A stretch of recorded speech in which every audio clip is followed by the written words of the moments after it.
So, in today's video we will look at other evolutionary algorithms, particularly we will look at a very interesting algorithm known as differential evolution.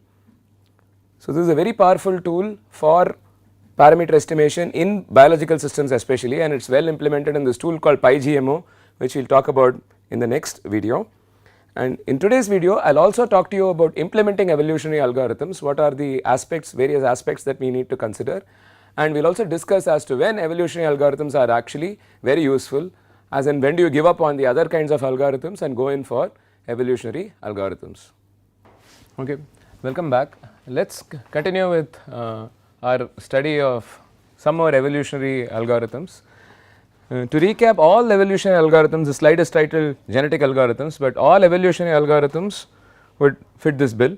Essentially they evolve populations of solutions. The representation will vary from one to the other, and the key concepts remain the same. So, you can talk about population, chromosome, mutation, recombination or crossover, fitness function, selection and so on.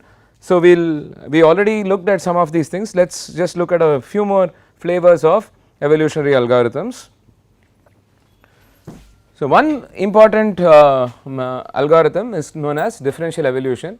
This is designed as a stochastic parallel direct search method. So, it is stochastic in that, so there is some randomness in how different points are picked and so on, and it is of course a direct search method, and it can be very nicely implemented in parallel. So, this thrives on a population of vectors which can be independently manipulated. So, which is similar to what most other evolutionary algorithms do, or in case even genetic algorithms, right. So, in genetic algorithms as well you have populations of bit vectors, here you have populations of potentially numerical vectors. You have an initial vector population which is spread across the entire parameter space. So, you have a parameter space in R to the n potentially, right. So, you have vectors that cover different parts of the space, and now you need to come up with ways to do mutation and crossover. Right. You need certain random operators, you need a fitness function, you need selection pressures or selection strategies and so on. So, how do you do the mutation, right. So, one way of doing a mutation is by adding some weighted difference between two vectors to a third vector. You pick two vectors at random, you compute the difference between those two vectors and add that difference to a third vector, right. So, some multiplied by f, some alpha, right. So, you weight that in some way. So, add 5% of the difference, 20% of the difference to a third vector. You repeat this multiple times, you get more children, more population. And then for crossover what you do is a little more simple, you do parameter mixing, or essentially you pick at random from each, right. So, you mix the two to get a third vector. Let us say this is 1, 2, 3, 4, 5, 6, 7, 8. I am just marking the positions A, B, C, D, E, F, G, H. You might get a vector that is 1, B, C, 4, 5, 6, G, H, right. You randomly pick from, so you mix the parameters up, you can mix them in different ways, right. So, this is the recombination operator in the case of differential evolution. So, essentially you need the same thing, you need two or more if you can search operators, mutation, you can even think of this as global and local, right. Two operators that look in two different styles on the search space that you have. Well, it depends, right. So, mutation you can't necessarily map it to global and local, but if you look at recombination you are sort of trying to take an so in this case mutation would be more local in differential evolution, because you are like adding the difference between two vectors to a third, and recombination could be more global, in which because you are like picking random pieces and so on, but it really depends. But neither of these would be purely global or purely local, right, but together they do two different types of search essentially. Oh, very simple. So let us call this vector alpha, this vector beta. So you will say gamma is gamma plus some fraction into alpha minus beta. How do you do selection? You can again use several strategies. The usual recommended selection procedure here is greedy. So you try to select more of the best solutions or pick the top k solutions and move on. Right? This was the original differential evolution that was proposed by Stone and Price in 1997. There are many variants to it today. Some of them work very efficiently, particularly in case of biological problems. Evolution strategies are also popular for solving these kinds of optimization problems. In general, the major difference between evolution strategies and GAS or DE differential evolution is that real numbers are used instead of other data structures, right. See, if you see, bit vector is actually a sort of a data structure in some sense, right. It represents something, as it could even represent a circuit for all you know, right, an electrical circuit as we discussed earlier. And the interesting part is there are strategy parameters. These are the genes that affect the evolutionary process. So more biology in some sense, right. So these are genes. You can think of these as the genes that control the rate of evolution, maybe the recombinases, the enzymes involved in the SOS response or DNA replication and so on, right. And even the parameters evolve. So your mutation rate and recombination rate, they themselves evolve, so something like that. And the genotype adapts to alter the evolutionary process itself, right. So the whole system keeps evolving at every point of time, right. So essentially if you see, the overall template is the same. What is, if you scale back a few steps, right, we said what are the different in the hierarchy of algorithms. We basically said GAs, DEs or DE, evolution strategies, whatever else, they all broadly come under evolutionary algorithms. These all broadly come under maybe direct search algorithms. If you see, the template is the same for all direct search algorithms, be it simulated annealing or any of the other methods. I actually have a few more methods listed a little later on, we will maybe come back to that. So the recipe is the same, and what is the recipe?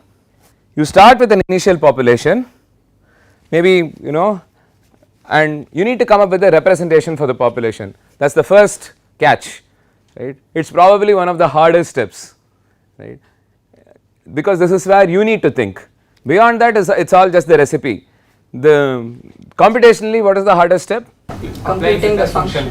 Computing the fitness function over and over again, because you want to calculate the fitness of the entire population. So you need to compute the fitness function over and over again. So that is a problem, right. So you can have trees or other kinds of complex data structures. You can have Cartesian genetic programming, that is something I mentioned earlier, so on and so forth. So you may have, for scheduling, you may have a very different kind of data structure, right. So you need to come up with representation paradigms, and you need search operators. You can have macro mutation, so large changes in alleles without recombination. So mutate several genes, several bits, right. Hybrid operators that don't really have anything to do with evolution. You can have like a hill climbing operator that will just increase the value in a particular direction, right. It does not have to truly honor the evolutionary process. You can have operations for permutations, very useful in case of traveling salesperson and problems such as those. Learning operators, where individuals alter their chromosomes before replication based on some parameters and so on. And evolving operators, by encoding something like mutation probability into the chromosomal representation itself, right. So this is where we talked about self-adapting chromosomes and so on. So essentially you need operators, right, and there is a big library of possible operators to choose from. Another very simple operator is, so this is a a simple operator for this is for D for evolution strategies. Very simple operator is, let us say there is a parameter theta 1,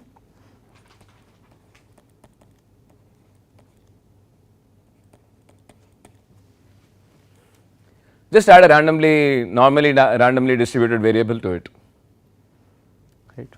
It is already a search operator, right. So, this is actually a very simple search operator, and evolution strategies use such simplistic search operators, but you can draw it from any interesting distribution, not necessarily just normal. So, you can have different kinds of operators as well, right. And yeah, you had a question. Learning and mutation seems similar. Before application. So in what is the difference between learning and mutation? When can you learn? I know in which direction I'm You need a teacher, right. So you basically need something that tells you whether you are doing well or not. You need some evaluation cycle, right. So you like a classifier, you need to basically, let us say you build a classifier, when you say it has learned, you basically test against some data and see that the performance has improved after you have added some more data to the training kind of thing. Whereas here this evolving operators could just be arbitrary.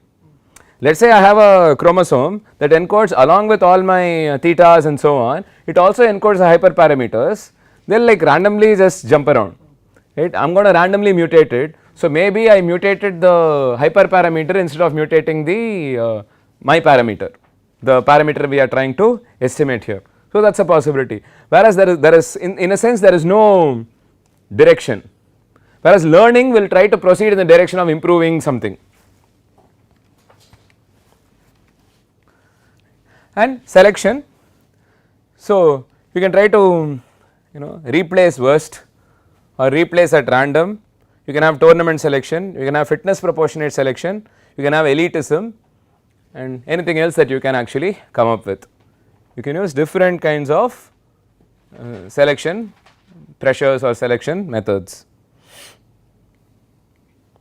So, to summarize, the main applications of GIS are in, or evolution algorithms are in complex multi-objective optimization problems, right. So, it could be exam course timetables or any scheduling problem as we saw, or in computational biology it is used in phylogenetic trees, multiple sequence alignment, protein folding, identifying coding regions in proteins, clustering microarray data. For k-means clustering you can imagine that this would be very useful because its k-means clustering is again an optimization problem. Parameter optimization for kinetic models, which is where we started looking at it.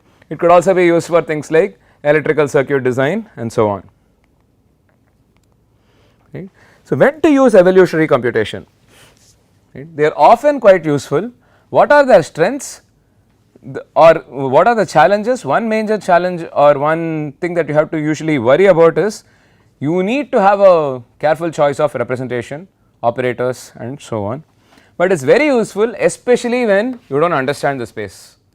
You have a really weird space, you do not know what is going on in that space, you do not know what is the gradient, you do not know what is the landscape looking like. GIS are useful. It might help understand the problem better. Once you solve a problem using GIS, you may be able to extract some principles out of it, that is a possibility, but there is no reason to really believe that a GIS approach is better than any other optimization technique. So, and oftentimes although sometimes it might help you understand the problem better, a lot of times you do not understand what is going on. It is literally like a black box. You throw in some parameters, something else comes out. They are good, you are happy, but you do not know how you got there. Right.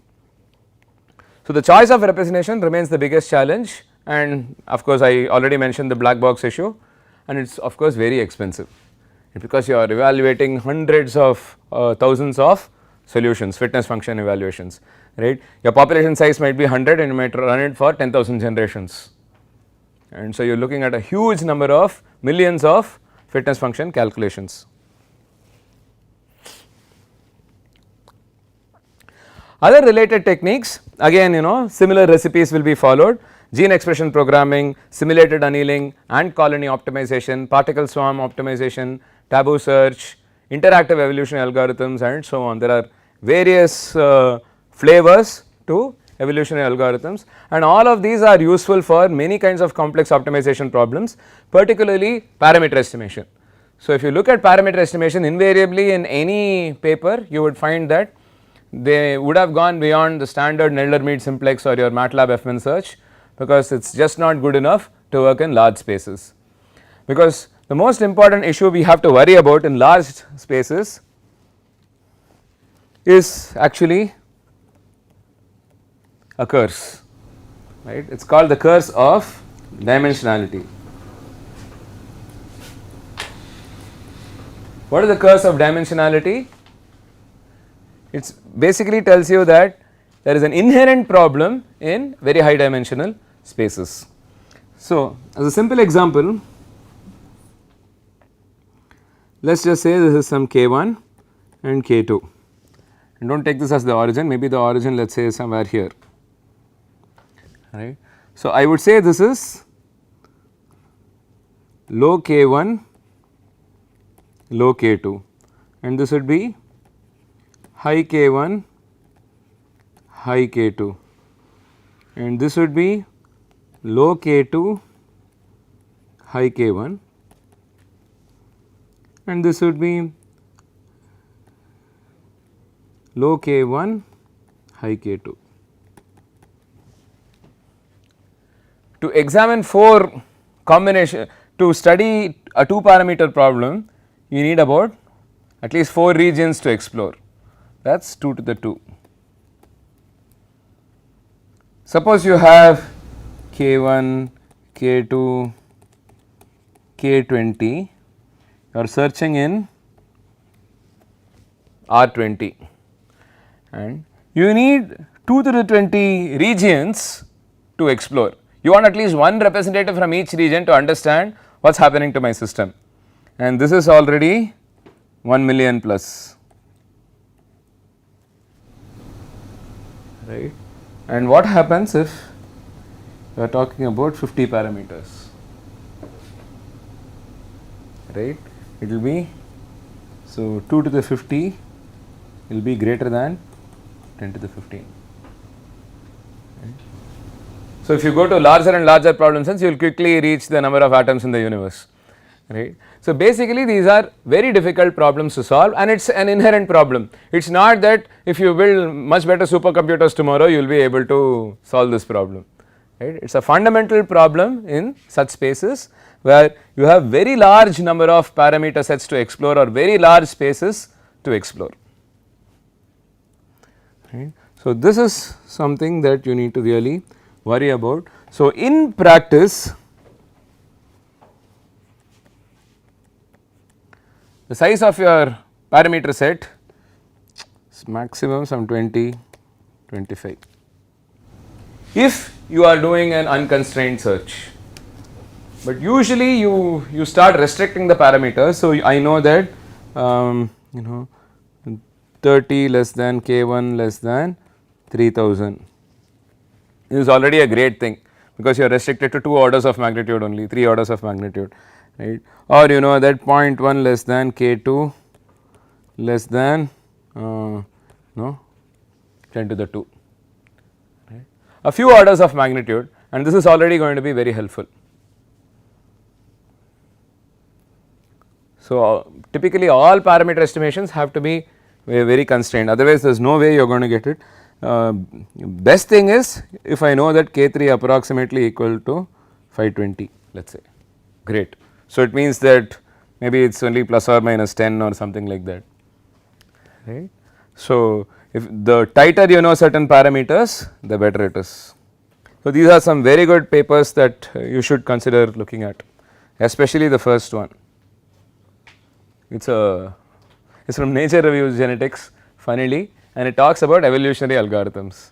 So, it is a very long, it is a very nice detailed write up about several evolutionary algorithms. So, it is actually a shortish paper, only 8-9 pages, and but it lists every flavor of evolutionary algorithms.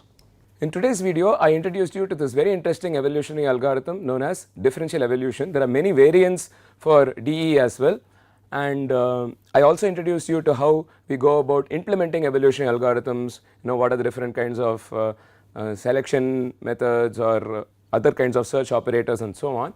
And we also discussed as to when one actually goes in for evolutionary algorithms and when the other kinds of algorithms are no longer useful and one has to resort to stochastic direct search algorithms, particularly like evolutionary algorithms. In the next video, I will introduce you to this very interesting tool called PyGMO, which is a Python based library for doing multi-objective optimization and so on. It supports various kinds of genetic algorithms and so on. So, I will talk to you about what are all the different kinds of algorithms it supports and some examples, or how do we actually use PyGMO for solving or estimating parameters and so on. And also give you a brief introduction to multi-objective optimization. What happens if you have more than one objective to optimize?